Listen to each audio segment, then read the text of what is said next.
We were at the banquet last night for Young Life Capernaum, and they were talking about Young Life Capernaum is the branch of Young Life for kids that have special needs and different disabilities. And this one mom was there who was talking about her daughter who every day gets up and says, "Today is the best day ever." And some of you are probably feeling that today with it being the time change. That is the best day ever, that extra hour of sleep. Good for you for managing to crawl out of bed and make your way here anyway. It's also a good day today because it happens to be my big sister's birthday. I should say my little big sister because she's very tiny, actually. But we were talking this week, and there's nothing like really looking back at some childhood memories to make you feel your age. We were remembering that my dad, bless his heart, had wanted to teach us something about money. And so he had given each of us these little boards that had 3 little baby food jars glued on top of them. This is a recreation. This isn't one of the actual boards, but it looked pretty much like this. So had these little jars. One was marked savings, one was marked spending, and one was marked tithing for, giving to church, that offering. So we would get our allowance, and then we had to divide it up between these 3 jars. And the thing that really showed just how old we are was remembering what our allowance was like. Because in our family system, the way it worked was you got a dime per week per every year old that you were. So if you were 7, you got 70 cents a week, and you could count on a raise when you turned 8, and then you'd get 80 cents a week. It was not a meritocracy. You didn't get it based on your performance. It was just you could count on that dime every year. And my sister was 3 years older than me, so she was always raking it in, way more than me. But, okay, so you're 8 years old, and you have 8 cents that you're putting aside into that money for church, and you're putting maybe another nickel or 2 in your savings. That doesn't leave you very much for your entire economy there left in the middle. I think we're talking like prison wages here, It's not very much. The crazy thing was that back in the 70s, you could actually buy things with cents. You could take one of those coins and go and buy a candy bar for 20 cents. You could take a couple coins and buy a Hot Wheels car, whatever, and it really only took a few weeks of saving. Like a good decent toy was in the $3 to $5 range, so you could do it. But I never really seemed to be able to fill up those baby jars, even though they weren't very big. I think all my dad's best intentions were kind of lost on my sister and I for that. But I was thinking about that because our story this morning all revolves around a coin. And, it's kind of quaint to read a story about a coin because you go, well, we don't really pay with coins anymore, unless I guess if you have Bitcoin, and I don't even know how that works. So, it feels a little far removed from our experience. And yet, as we get into it, really, it's just a powerful story with a lot in it that's for us. We are continuing on in our study of the life of Peter. We'll take a break actually next week. You got to come back next week because Dean Owen he's shaking his head right now, but I got to pump this up. You got to be here next week for this. It's going to be awesome. I'm really excited about it. We met yesterday to talk about it, and I love Dean, and I'm really looking forward to what he has to share with us. And it's not even a topic that you would think you would want to hear about because he's going to talk about death. Yes, exactly. So we'll talk about money this week, and then we'll talk about death next week. So it's a good lineup. So anyway, but you are really going to want to be here for it. It's going to be great. And I love everything Dean says, so I'm really looking forward to it, no matter what the topic. But we are going through the life of Peter. And this particular incident we're looking at this morning, Peter's the only disciple that's mentioned by name in it. He's the only one that has a conversation with Jesus. And it ends up being a real sort of eye-opening, eye-expanding, vision-expanding lesson for him about who Jesus is. And so Matthew's the one who records it for us in Matthew 17. It says this: after Jesus and his disciples arrived in Capernaum. Now, Capernaum was where Peter lived with his wife and mother-in-law, and a lot of times Jesus appears to have used Peter's house as sort of his home base when he was in Capernaum. So after they'd arrived there, the collectors of the 2 drachma tax came to Peter and asked, "Doesn't your teacher pay the temple tax?" And the way that's worded, it's really like, he does pay the tax, doesn't he? It's kind of an assumed response. "Yes, he does," he replied. And when Peter came into the house, Jesus was the first to speak. "What do you think, Simon?" he asked. That's probably a dangerous line right there when he says that. "What do you think, Simon?" he asked. "From whom do the kings of the earth collect duty and taxes? From their own sons or from others?" "From others," Peter answered. "Then the sons are exempt," Jesus said to him. "But so that we may not offend them, go to the lake and throw out your line. Take the first fish you catch and open its mouth, and you will find a 4 drachma coin. Take it and give it to them for my tax and yours." Now, that's, who really wants to talk about taxes? Well, Matthew does. Matthew, as you may recall, was the disciple who was a tax collector in his former life, and so it's not surprising that he would find this story interesting.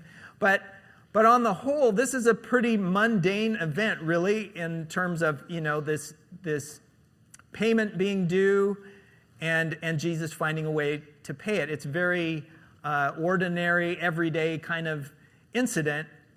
And yet, there's nothing about what Jesus does in Scripture that is just because it was expected or just run-of-the-mill. Every time, he said he was always doing the will of his Father. He was always about that work of the kingdom. And even here in this just simple act of paying something that was expected, he has great truth to share with Peter in this. Now, this tax that is in question here, it's not the Roman tax, the place where Jesus said, "Give to Caesar what is Caesar's." We've all heard that line before. This was an internal tax that was a Jewish tax, and it went to benefit the work that was happening in the temple. So not only was it a tax, but it had sort of this spiritual connotation to it. So you would think anybody who cared about what was happening at the temple would be behind this tax. That's kind of the thought, like, of course you're gonna be for this, right?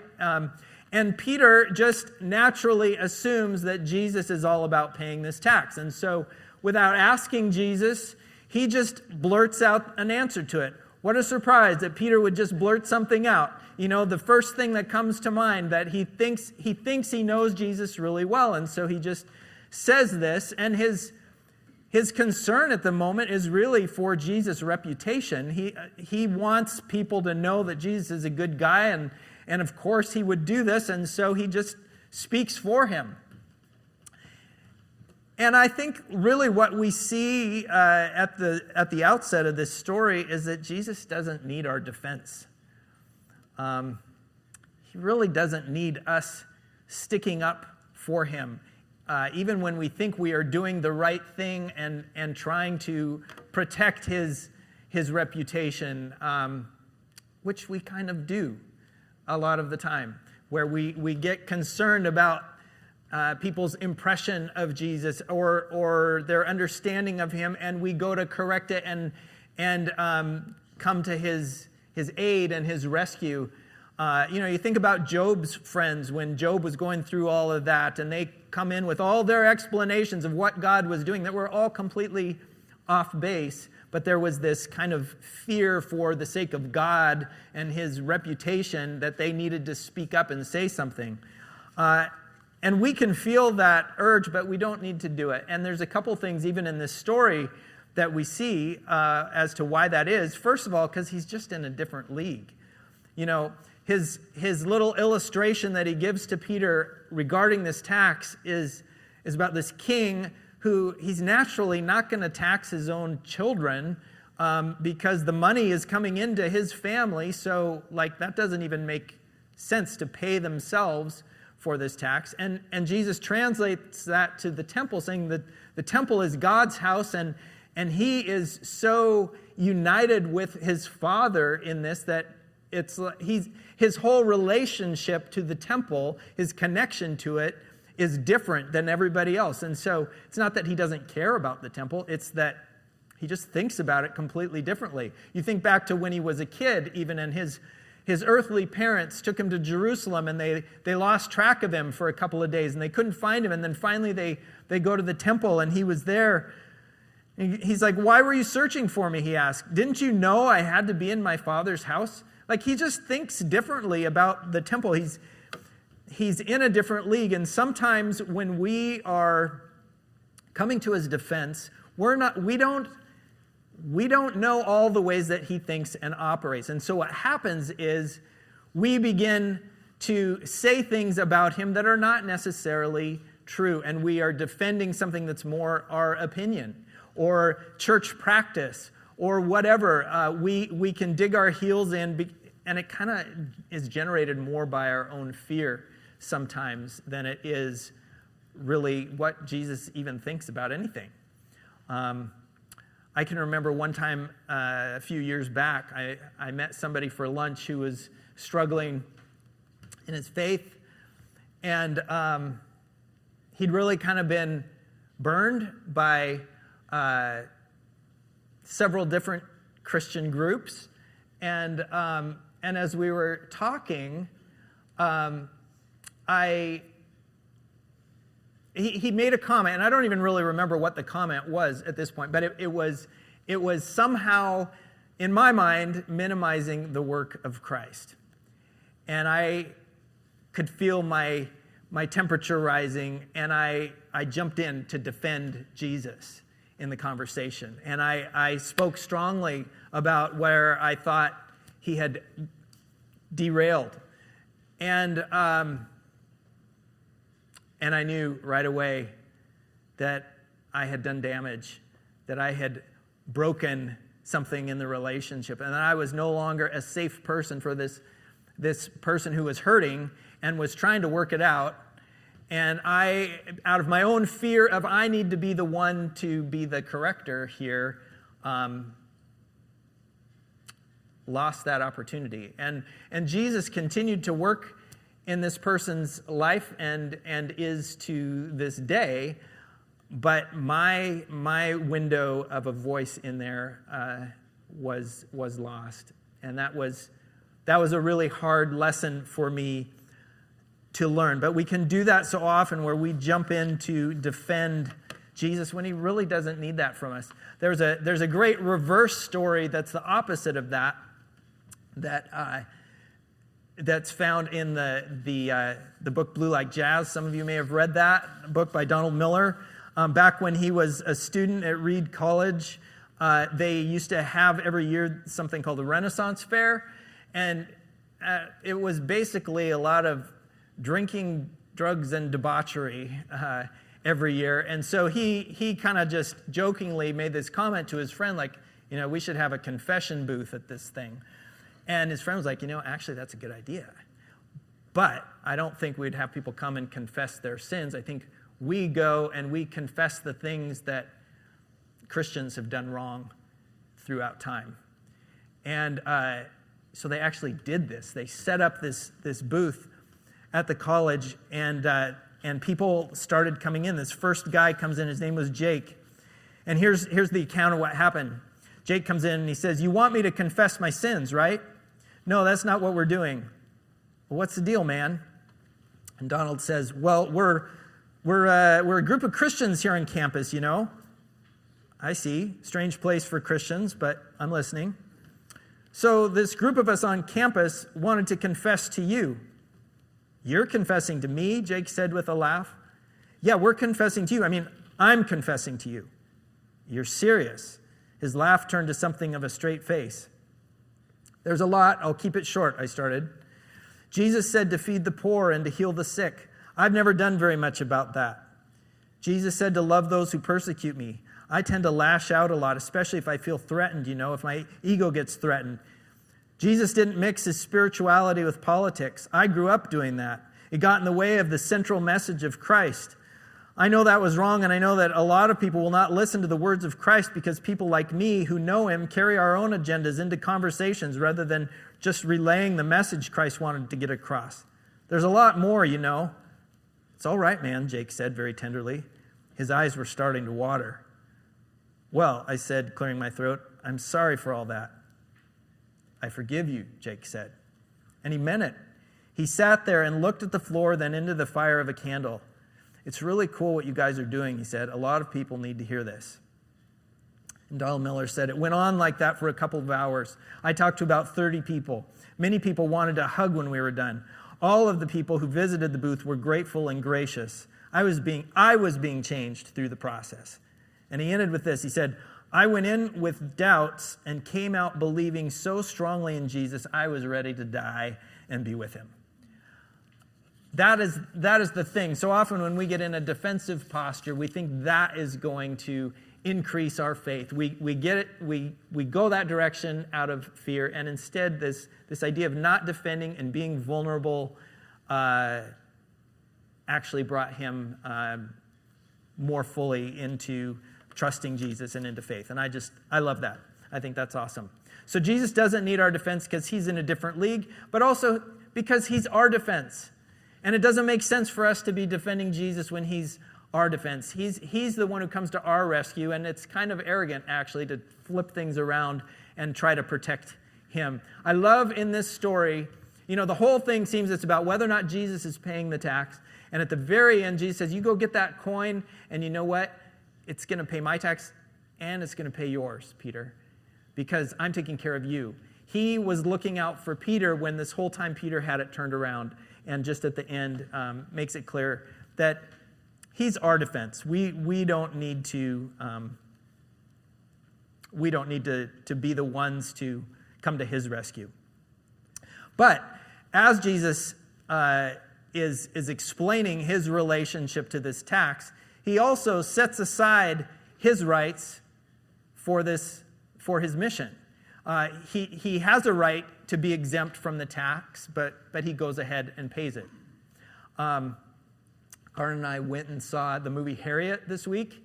It's a story about Harriet Tubman. If you haven't heard about the movie, it's pretty just remarkable. You know, Harriet was a slave who just really wanted her freedom and finally managed to escape and run away on her own and made it through all these dangers and finally made it up north to Philadelphia. And you would think at that point, after having experienced what she did growing up and then all the horrors of the journey, that she would be entitled, if anybody's entitled to just live like a normal person and enjoy your freedom, it would be her. But she set those rights aside to keep going back and keep going back and keep going back. And she ended up rescuing like close to 1,000 other slaves. And she said this, she said, the Lord who told me to take care of my people meant me to do it just as long as I lived, so I did what he told me. I mean, there's simplicity and clarity for you.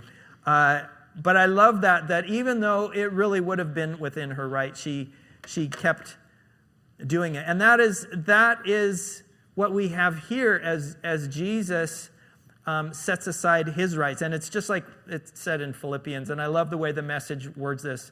It said, he had equal status with God, but didn't think so much of himself that he had to cling to the advantages of that status no matter what. Not at all. When the time came, He set aside the privileges of deity and took on the status of a slave, became human. Having become human, he stayed human. It was an incredibly humbling process. He didn't claim special privileges, even when it came to paying this tax. This little story to me is just the gospel in miniature, because it is Jesus saying, I don't owe this, but I'm going to pay it. And I'm going to pay it on your behalf, Peter. And that's what his whole life was about. That's what his coming to earth was about, and dying on the cross was setting aside his own rights. And so often, we can get caught up. We're in a rights culture, and we can get caught up in our own entitlement and our own sense of what we deserve or what we've earned. But when it comes to the mission, that can take us fully out of being about what Christ has for us. Because just look at his example. You can't stay in that mindset and continue to function in the care for other people the way that he did. So he set aside his rights for his mission. Well, when you look at him doing that in this case, you go, okay, well, why did he do it the way he did it? There would have been a lot of ways he could have just paid that tax. The coin that we're talking about was probably this one. It's called a Tyrian shekel, and it was worth the 4 drachmas.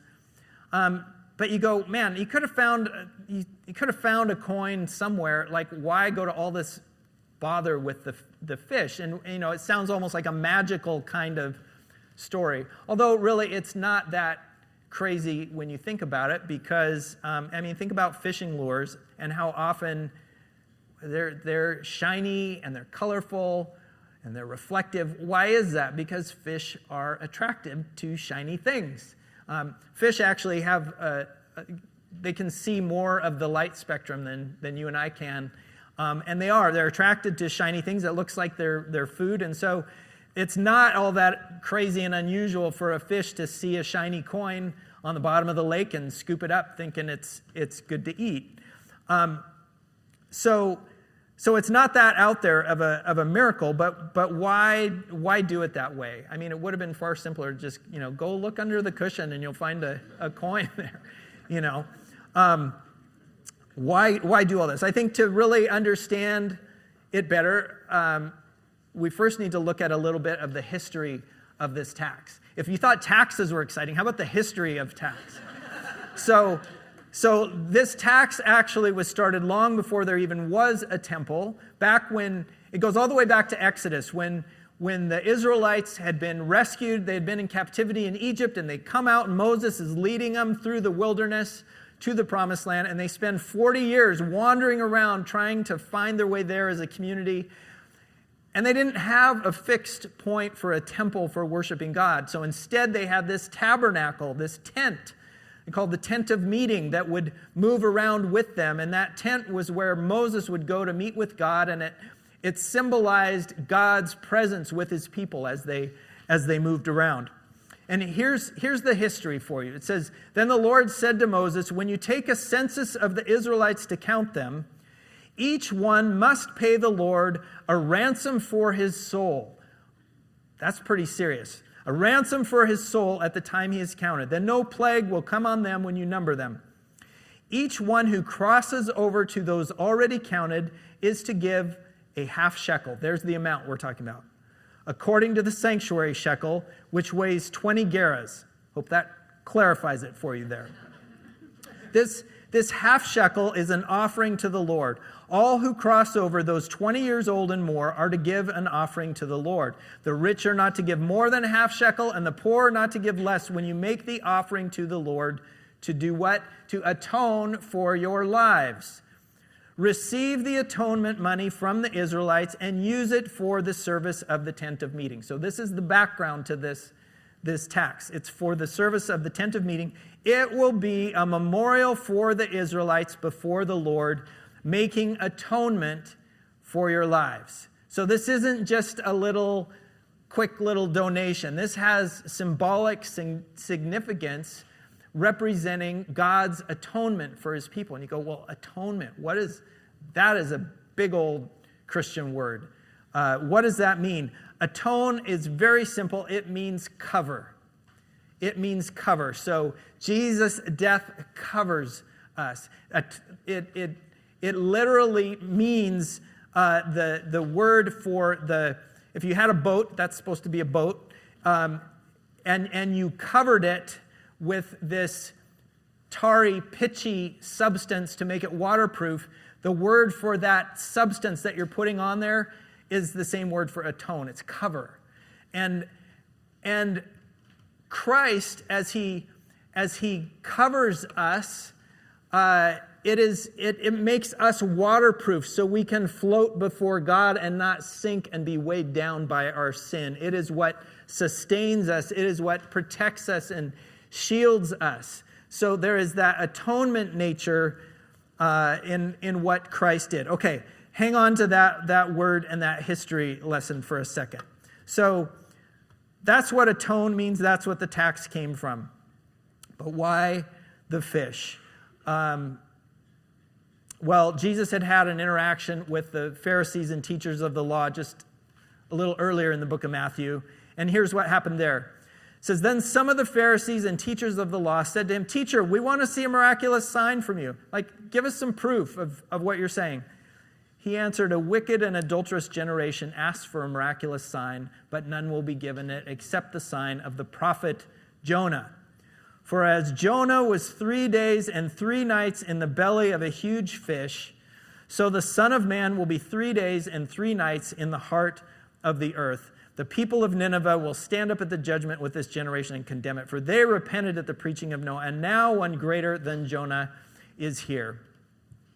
Okay, so here Jesus is talking to Peter, and he's telling him to go get this little fish that inside it is this coin that represents his atonement, his ransom for his soul. To me, this little picture is a little miniature picture of the sign of Jonah, and Jesus is the coin. Jesus is the redemption for you and me. He is the coin that pays our ransom. You know, in the book of Psalms, Psalm 49, it says, "No one can redeem the life of another or give to God a ransom for him."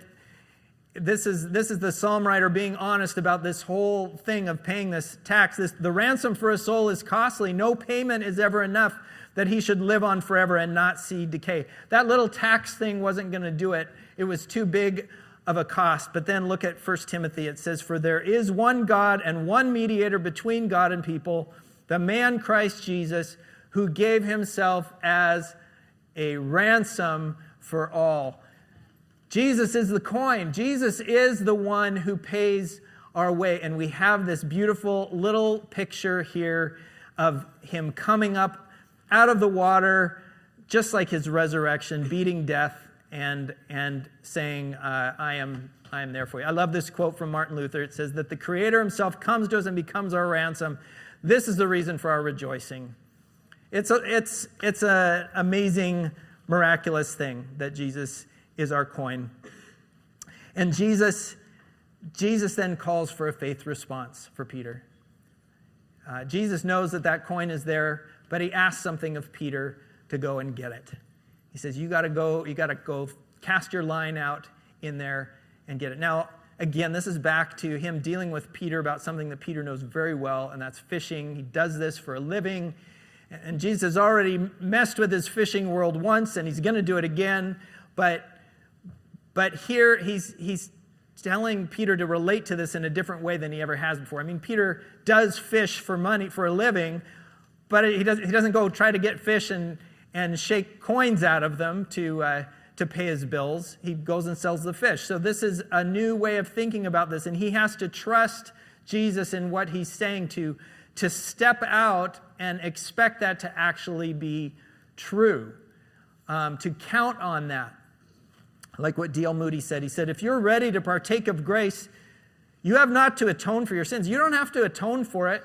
You have merely to accept of the atonement. You just have to trust that Jesus has that the coin's actually there for you to pick up. All that you want to do is cry, God, have mercy upon me, and you will receive the blessing. It's that simple. That is what he's saying. But it is calling for a faith response on our part. We have to cast the line out there and say yes to him and say, okay, I'll take it. You've done this for me. I get it. I see it. And I need it. And there can be all sorts of calls for a faith response to us. What is your faith response needed to be this morning? Sometimes it's setting aside those rights of ours that we're clinging to so tightly and being able to set those down and say, no, you know what? I need to put somebody else first and set that aside. Or maybe it's that we've been trying to defend Jesus to somebody and we need to let that go and trust him with his own reputation.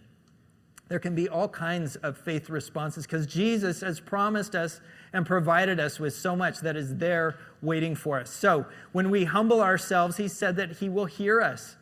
When we honor a parent, we find the blessing in our own lives. If we confess our sins, he's faithful to purify us and cleanse us. If we forgive somebody, guess what? God forgives them too. If we seek wisdom, he said he will give it to us. If we invite him in, he's going to stay forever. If we care for the least, he's going to be the one who receives that care from us. And if we love one another, he said that's how he reveals himself to the world. It's all there. His provision is all there for us. It is a matter of us taking that step of faith and believing that it is there for us. What is his call for you for a faith response this morning? This is actually what we're going to do here this morning and participating in the Lord's Supper. That's a faith response in and of itself.